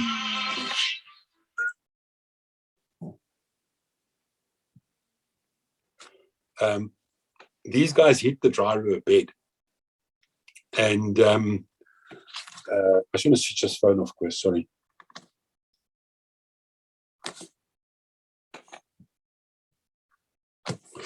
And our guys did fire. They could still see them, so they continued doing fire and movement. The one guy actually ran out of ammunition, and because we didn't have lots of ammunition on us, we didn't have our full 7 magazines with us at that time when you were running on the spoor. But the SWAPO guys had thrown their rifles away to run, and the guy picked up the AK, and he actually shot the one SWAPO guy, and it wasn't a pleasant sight, I can tell you that. And then, of course, contact, wag uit, that whole story, you know, and the vehicles are riding behind these guys trying to find them and all that type of stuff. And then everybody pulled back, everybody calmed down, and we got the body and everything there, and now we've radio in. And of course, this is where I got huge respect for those chopper pilots, those Alouette chopper pilots. That those guys could find us in that bush was amazing. Because remember, you don't really know where you are. You've been running on the spoor for 2 days or a day and a half, and you don't know how many kilometers you've covered, really. And which direction because you're running this way, then you're running that way, then you're running this way, then you're running that way. And it's how they find you in the bush is freaking amazing. And this chopper pilot, the guy with the buffel, that one driver, he made a chopper pad because it was redelijk reg geweest. It was quite wild. And he made a landing pad for the Alouette. And the green smoke, because we heard the chopper, we said, we're throwing green smoke. He says, yeah, I see you coming in. And he brought us extra rat packs and obviously a body bag for the SWAPO guy we had shot. And that was a really horrendous experience, getting that body in that body bag. He basically didn't have a head left, you know what I mean? And we got the guy into the body bag, into the chopper. But what I want to say about the chopper guy was, he came in and his tail rotor, the place was just too small for him to land. So he lifted the front of the chopper, dropped the tail, brought it under the tree, and then landed. You know what I mean? It was fantastic to see with these, you know, how they control that thing in the air. It's like, I don't know, it's amazing. Anyway, so we loaded the body on the chopper, and off he went and got extra rats and water and stuff. and we then chased them again. I think, you know, you lose, you after a long time, you lose how many days it was, but it was a long time. We quite a few days, because we thought afterwards that they must have had a job to do, because they weren't heading true north all the time. They were trying to lose us. East, west, north, east, west, north. You know, they weren't running in a straight line the whole time. They had a job to do, and whatever their job was, they had to do it. And eventually they realized that we're not going to leave them. And we ended up at Inanna eventually. And that was when we realized, well, they're over the border now. We can't chase them further than that. And now you must know, 8-day patrol, quite a few days chasing these guys, at least 5 days chasing those guys through the veld. So that's what, 12, 13 days in overall underpants, socks. That stuff can walk by itself, you know what I mean? The Yakam Bapongos, you know? And I had an overall at the time. And running through all that Hockensteek, I had torn the one knee. It was just like a floppy behind me. And the stitching in where the overall top and bottom come together and down the center at the back was frotted. It frotted away. So it was open. And so we got undressed, and we were told that in Inanna we could shower, and we haven't got clean clothes to put on. We put on our dirty clothes again. We tried to wash socks and underpants and stuff. It dries so quickly there in that heat. And we put our dirty clothes back on, and they said, well, the vehicles will be here tomorrow to fetch you. So we said, no, that's fine. Yes, you guys can go sleep over there in that tent. So we made ourselves comfortable in the tent.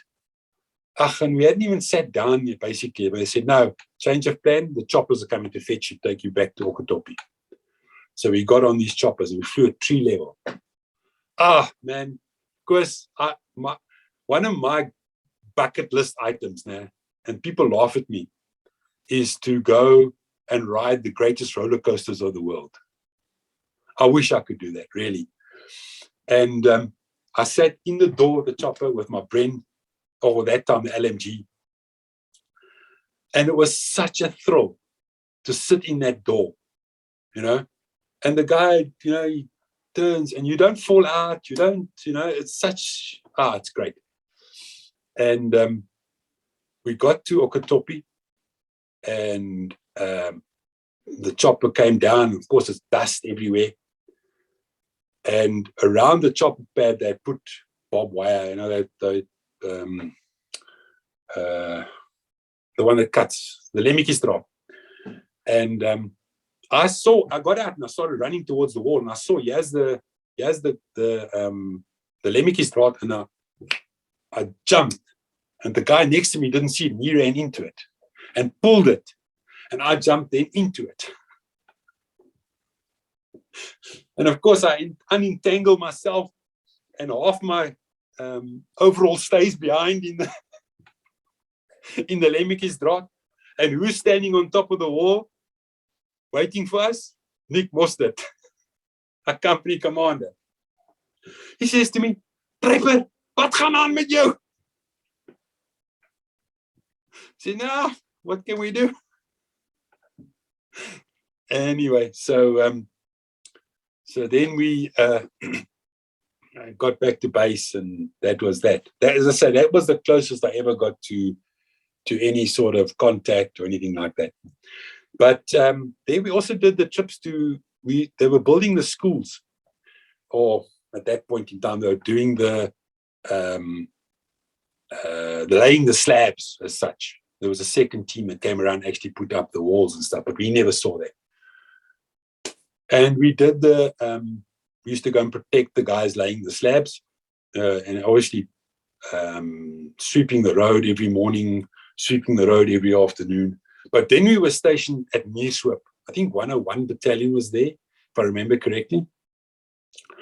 And that was very close to Etosha, to the northern part of Etosha. And we were lucky when we did the one trip to where the schools were, you could actually see the Etosha pans and the pink,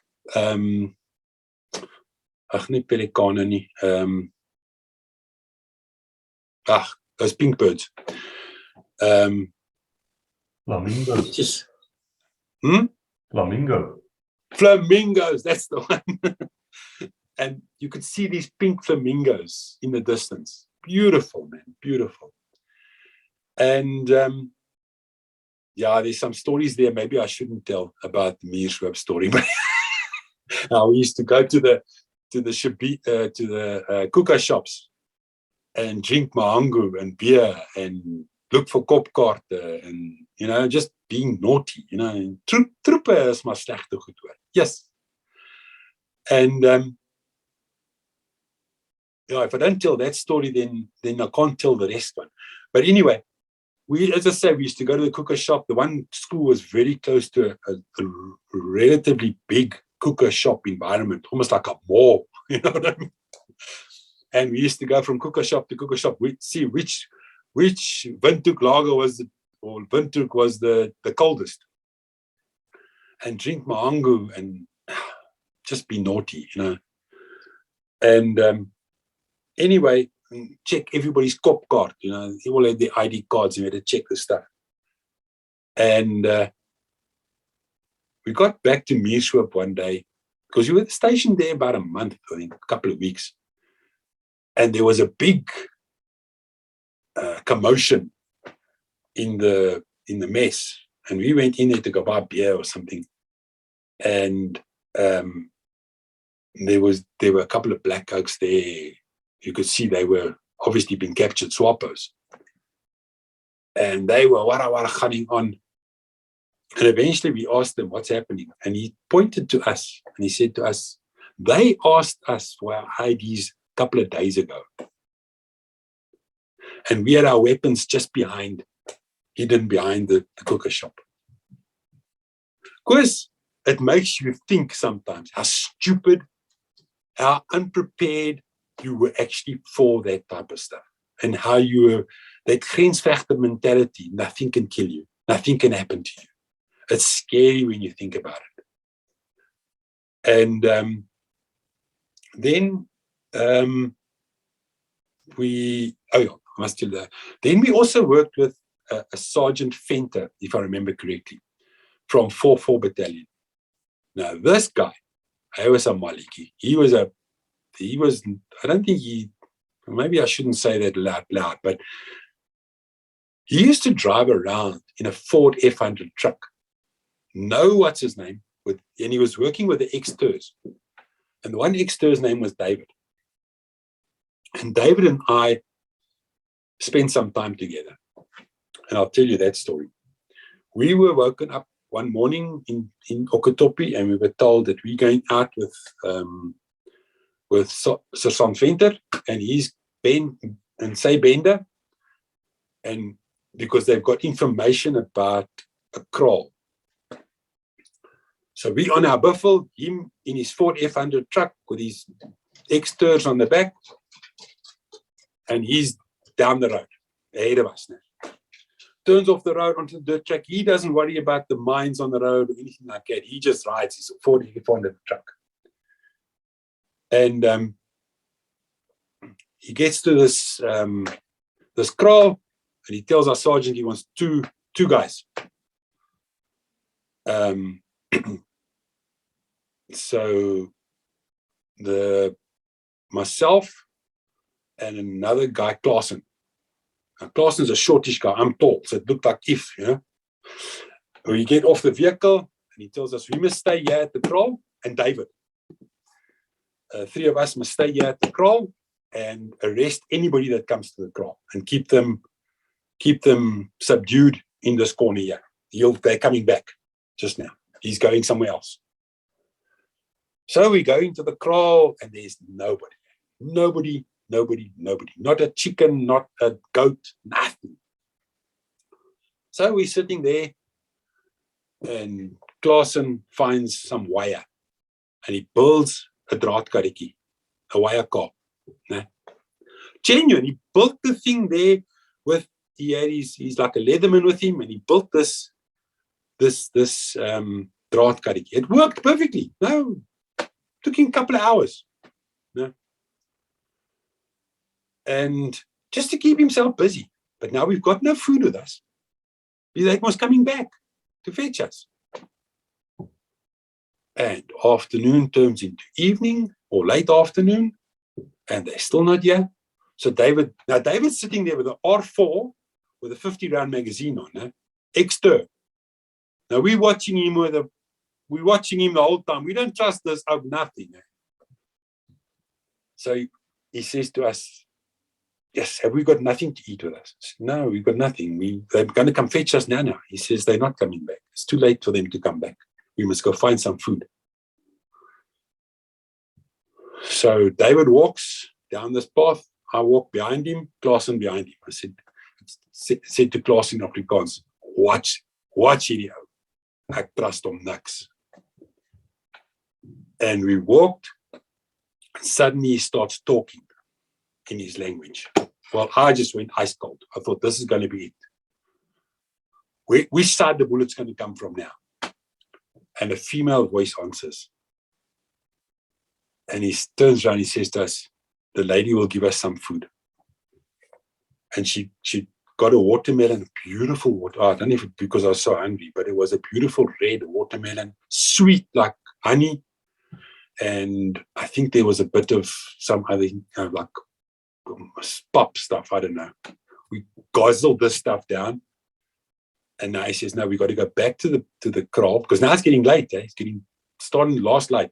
He says, we've got to go back to the kraal, see that everything's okay, and then we've got to find a place to sleep. So from yeah, carry on, David. You walk, you know the way. You walk front. And I've got my LMG on R here. On A, I'm going to shoot you. Any shit hits the fan, I'm going to open up. And we walk back, but he walked back a different route. He knew what to do. He was well trained. Walked back a different route, and we find the kraal, and he says, no, everything's fine. He looks for any prints in the sand. He says, no, nobody's been here. He says, now we've got to find a place to sleep. And he looks, and there in the middle of this half-reaped mahangu field is still a core of a circular piece of mahangu he says, we're going to sleep there.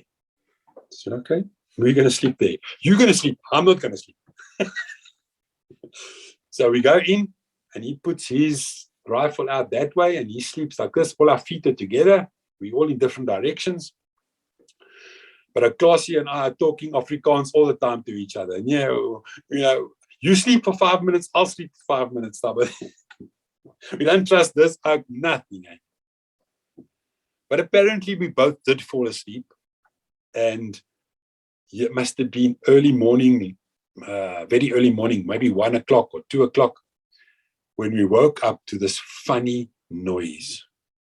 A donkey had come, it was a donkey, and he'd started eating the mahangu that was still there. It was another time when I had to change my pants. And David chased him away, and we then were able to sleep further. And woke up the next morning, and David's sitting on his kit, all packed up, R4 across his pants, across his legs. And I wake up, and he says, "What? Oh, you're awake?" I said, "Yeah." He says, "We must get going." So why didn't you wake us? Then we trusted him after that, because he could have shot us in our sleep without even thinking about it. And then we went back down to the tar road. We walked all the way, and got Klaas pushing his little draadkarretjie all the way down. And we got to the cooker shops, and he was talking to some of the people there, and next minute he is smiling from ear to ear, and he's talking to this other black guy.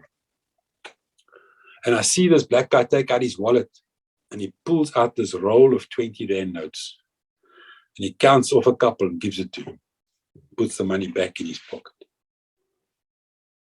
And he gets in his car and he drives. David comes and says, that was my brother. I haven't seen him for years. He says, my true brother, not my cousin. It's my brother, my mother and my father's son. I said, oh, that's nice. He says he gave us some money to buy food. And we had just bought that food when Sergeant Venter and his Travante turned up. Yes, was he cross with us? Because for leaving our post and not staying at that kraal. But David just told him straight. He says, Sergeant, you left us there without food. What must we do? We are hungry. We haven't eaten since yesterday morning. And now we're hungry. You got no water. You got nothing with us. He didn't want to swallow that one. But anyway, that was my experience with David. And I often wonder what happened to him, and where he is today. Of course, then we flew back to the States and we had our 14-day pass. I don't know if you want me to go on still. Must I just keep on talking, or do you want to stop? Or well, I must tell you, yeah, and there's going to be a next episode as well, Internet. I mean, this guy is just fascinating because he's telling us a troopy story. And I've been wanting that type of thing for a long time. So if you were a troop out there, and I don't want to use the word of a slave troop because I don't think that really existed. I mean, there were here and there somebody who might, do a few things which they shouldn't have. But overall, even those who say they weren't that patriotic, they actually were. And we honor that. But I have to say also at Legacy, we normally shoot liberals at sight, Well, we will not forget that thing about Cape Town, but it's a misspent youth. The man's laughing you on the other side. He knows I'm just joking. But Nick Mostert is actually quite a big guy. I met him when I was in South Africa. He's physically a big man. So I wonder how you felt, when you marched into this captain's presence, Norris Krooksholder, big guy. What went through your mind? Because what went through my mind was, I'm going to be thrown off this course. And it was, I just knew that he'd been, I was actually in matric with his brother, Lance. And so I'd heard of Nick, I'd missed him. He was never, he had left Potch before I got there. So I'd heard of him, and I knew he was an old Potch boy. But I don't think I actually made any comment about me being a Potch boy or anything like that. I can't remember. But it was quite, as I say, second time in a couple of months being on orders and you being thrown off a course it's not a pleasant thing, where you almost feel like a failure to a certain extent. But things turned out okay in the end. No, that's good. I'm glad to hear that. I want to talk about uniforms because our camo uniform in the police, and I really loved it. I still do. I think it's sexy, especially with me inside it, I'm just joking. No, really, but I thought to myself, I like the camo, and I soon realized actually that it wasn't that well designed for South African conditions and anywhere where it got cold. Because it was designed for Rhodesia, where the police units deployed in the 1960s already. And then they changed the camo pattern slightly. 3-2 Battalion stole it. That's where the beret comes from. It's actually SAP camo. Well, we're not admitting that, but we know it is.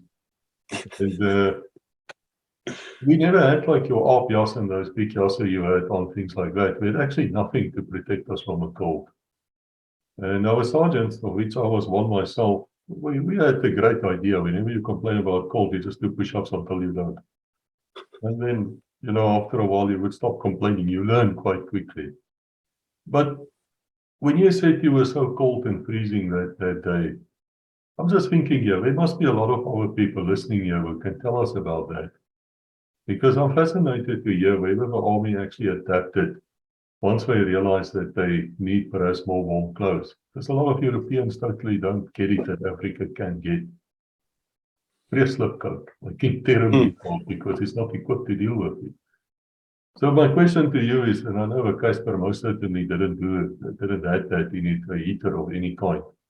With the buffels and those things, did they have any kind of heater? No, of course, they never had anything. Like, it was open. It was, you know, when we used to go we had still had Bedfords in Potch when we were doing basics and stuff like that. And you'd get up early in the morning, and before breakfast, you were on that Bedford going to the shooting range. And it was freezing cold, even in the warmer months of the year. And, you know, that wind comes through that thing so cold, eh?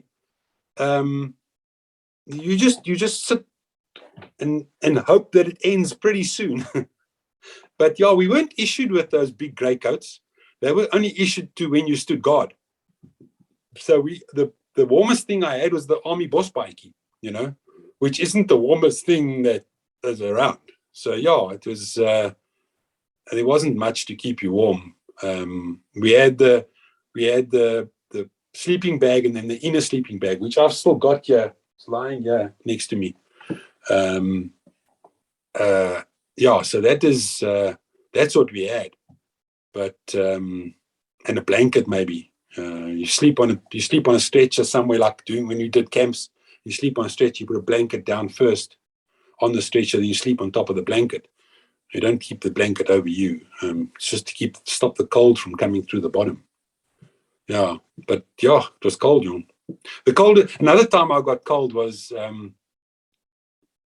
when we were in the Caprivi, when I had to go to the OP. I actually forgot that story. When I was in the OP up in the tree, and it started to drip, and my Brent 2, he built the bivvy. So we take the two bivvies and stick them together, and the two ground sheets, and stick them together with the press studs, and then you take the bivvy and you put it underneath the ground sheet. And I don't know, he got confused, and he put it on top of the ground sheet. So when it started raining, the water came straight in. And that night, it poured with rain. And once you're wet, it's the middle of the night, you're not going to get dry. And I found that if you just lay dead still, the water then warms to your body temperature. And then you just mustn't turn. You must lie like that. If you turn, then it takes half an hour for you to get warm again. That happened twice, where we were out on patrol in the middle of the night, and it started to pour with rain. And twice in 2 years, poor Betty getting wet, not too bad. No, it's not too bad, but you know, but Caprivi is not only known for its damn crocodiles, it's known for its snakes. It's got this massive swart mamba, what do you call it, black mambas and things there. Yeah. I mean, I lived in a Katimamulelo for 2 years, so it was, man, I was scared of those snakes, and later in the police, I actually had the dubious honor of a worm slug, which fell into my Casper while I was driving beneath it. And I can tell you, I was actually driving, and I was out of a Casper long before it came to a halt. And I've never seen 10 policemen getting out of a Casper that quickly. It was like the Niagara Falls, when those doors opened, some went open at the top, others went outside. And then, of course, the Casper drove for another 10 yards to a tree. Now it's standing there. And then we realized, during taking a smoke break, the snakes inside, we only have our pistols with us, our rifles are inside. En daar's terroriste daar rondom ons. Yeah. There I realized, you know, you can learn from the black constables. They made like a kiri. They simply made kiris, and then, because we knew we couldn't shoot inside the Casper, you know, float around. And then they would get the smallest one to move all the bags and things away. And as it moves, of course, they start boring. But as it would happen, is the one moved the other one on their hand, and then you had a punch up there, and after a while I just sat next to a tree and said, oh, focus, we have to sort this out. And while they were punching at each other, the snake escaped. Yeah. And, it was, you know, there's certain things just not in training. I mean, I'm sure you never learned how to climb a tree during training. I mean, you knew how to climb a tree, to sit on top of a tree. And this is what makes this, to me, fantastic, is when you listen to the army stories and you hear these inside things which you will never hear again. Like your 10 rand thing. I recall in the police, we had this thing where you had to donate 2 rands a month to a general's fund or something. And I complained about that. And then there's another general who got into trouble with the law. Then he was actually found innocent. They said he was supplying poison or something to the security branch to poison these people. I think it's General Nietler. Nietler is a very interesting fellow because he's a double PhD and he was a German orphan. He came to South Africa from Germany after the war. Not a lot of them came. The South Africans wanted a lot more German children to come over, but the United Nations stopped it. It's one of those things which are in my books. And he won his case. He actually won his case against some liberal newspaper. I don't even remember them. But we had to contribute about 5 rands a month for his legal defense. And if you think there was 140,000 of us, that's a lot of money. In the 80s, a lot of money. And I was actually asking questions. I was asking, I mean, how long do you want us to contribute? And they had the same reaction. Nou, kyk hier my ou. Jy verstaan nie die lewe nie, doen jy. We just come down on you. So I need to ask you, I mean, obviously with a name like Mark Draper, even if your mom is Afrikaans and you're completely bilingual anyway, was it hard for you in the army? Did they pick up on you as an Englishman? Yeah, not really. Altyd die soutie genoem, maar we had, as I say, we had in the army as such, no, nobody ever picked on me. There was 1 or 2, can I use the word Dutchman, who tried to, cause hassles. There was one guy who was, there's so many stories I can tell you, Chris, when I think about it now. I haven't even made notes of them. But anyway, this guy's name, I won't mention his name. We were still in 3 and it was tea time. And, you go to the urn and you get your thingy full of tea and you get your 2 rusks or whatever it was. And we were standing in row like normal gentlemen. And we got our tea and we were sitting outside the bungalow drinking tea. And this guy comes up to me and I said, "Vir jou gaan ek nog moer." I said to him, what now? What did I do? Yeah, I went off and he's going to see me right at some point in time. So I said to him, yeah, it's fine.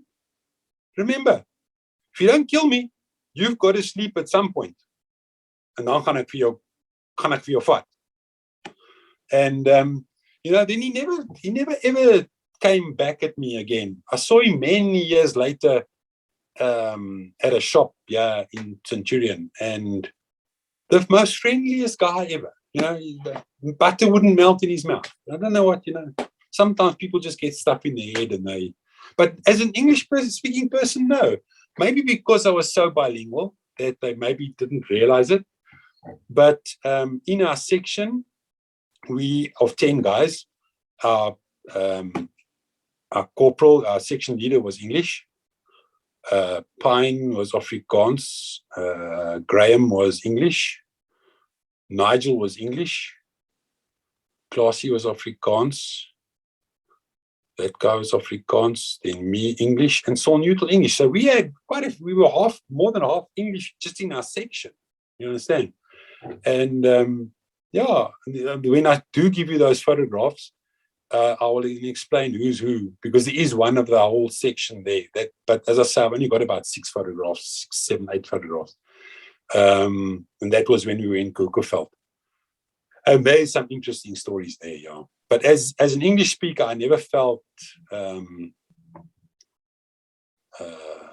no, there was no animosity or anything like that. No, that I felt. I'm glad to hear that, because we do hear sometimes people feel a bit aggrieved that they were, and I recall it as being in the spirit of things. Yes, there were some mean people, but overall, it was set in good fun. I mean, there's some were Dutchmen, rock spiders, I don't know what else, and then you had the Soties and the Sotiet, which I can't say Yeah. this before people complain again. And that opvolg of yours, where you actually got the terrorist in the end, the Swapo, may you rest in peace. They fought a hard war, Swapo. Every single voice I'm talking here on this show says to me, lots of respect, no hatred whatsoever. They over it, unlike other people. I'm surprised there that the Parabats or the Kufut people didn't steal your spoor. I didn't. I left that part out of the story, Chris. So what happened? So tell us about that, because I was really surprised about that, because that was our biggest thing. I'm looking at my notes here. I'm looking at my notes here now, and I actually left that part out of the story. On the afternoon of the first day we chased the spoor, we were the guys were running next to a fence. They never crossed the fence. They just ran next to this fence. And suddenly this chopper appeared. And it was the fire force. And they came in. But there were some discussions between the rank that they were not taking over the spoor. And that this was our spoor, and we were doing the follow-up. We had been on the spoor, and they were not taking it away from us. And I remember we were sitting on the buffel at that point, and I remember that because they'd arrived, we'd all got on the buffels, you see, and there was, as I say, there was some heated discussion between the rank, and they were just told to take the helicopter and fly away, basically. But we followed up with that spoor. They did bring us other troops, and that might have been, I know there were dogs included, and there were one or two other guys. I don't know where they came from, what they were, but they were there. Also might have been part of Fire Force, or they just came with us, or I can't remember, but we were quite a big group eventually that were chasing those spoor. But Fire Force, the helicopter was told to take himself and fly away. That's the part I left out of that story. Well, I'm sure there's a few Parabats who will have to explain themselves here, but that's fine. That's fine. It was actually, for those who don't know, because there's a lot of people watching here, we don't really understand the South African Bush War or Border War. They did use a leapfrogging system. Yes. Where they pick up a spoor, some guys would run on that spoor. And if I say run, I actually do mean run. You're not walking it. You're trying to run these guys down, who's of course running, and they're natural runners. They're very good at it. And then you have leapfrogging ahead with helicopters normally, or vehicles, where they try to ambush these guys, put stopper groups in to see if they can stop them, and they keep leapfrogging until they get hold of them. And these operations, somebody said to me, I might be wrong, if I am, please forgive me, but someone said to me, it took an average 6 days since we discovered, or since the enemy forces would infiltrate into the South African areas under South African control, for the security forces to find them and eliminate them. And once they found them, they did. Because they just had overall firepower, air support, firepower. These were brave men, actually. We have to respect our enemy. I always thought they were very brave to keep on coming back. They really believed in their cause. Even, and I'm going to stick my neck out now because a lot of people will be angry, but listen to me before you get angry and write me snot letters. The way the MK people and Opla fought the war inside South Africa was the only viable way.